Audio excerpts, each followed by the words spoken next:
Hey there, this is Pratyusha from Progs and I hope you're doing well. I hope you're staying safe and taking all necessary precautions. So today's video is going to be a very simple and short one, and it's also part 1 of a 2-part series. So today's video is going to be all about how to make Faux Terrazzo chips. So this is what colored terrazzo chips look like. You can make them in any color you like.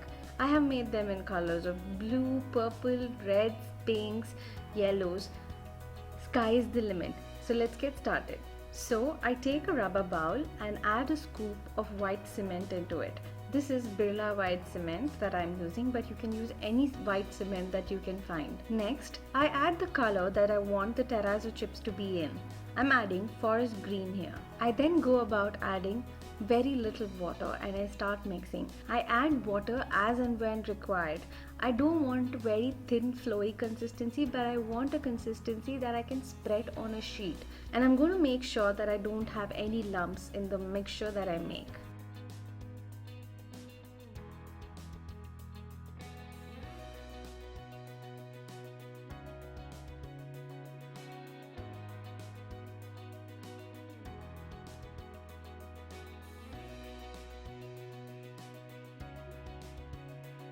Next, I take a polythene cover, fold it into half.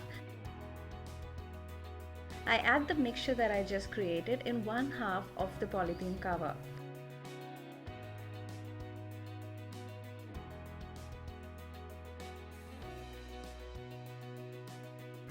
I'm going to close the polythene cover and then spread this mixture uniformly and in a thin manner.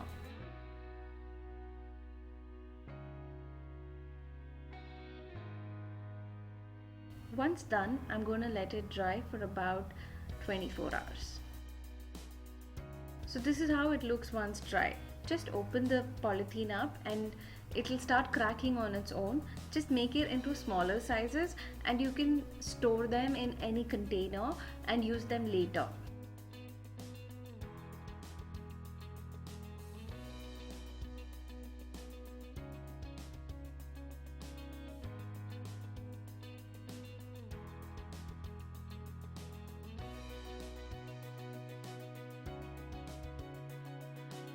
In part 2 of this video, I'm going to show you how to use these terrazzo chips. So stay tuned. Hope you enjoyed watching this tutorial. In case of any queries, feel free to leave them in the comment section below and I will get back to you. Thank you so much for watching. Until next time, keep crafting and spreading smiles. Bye!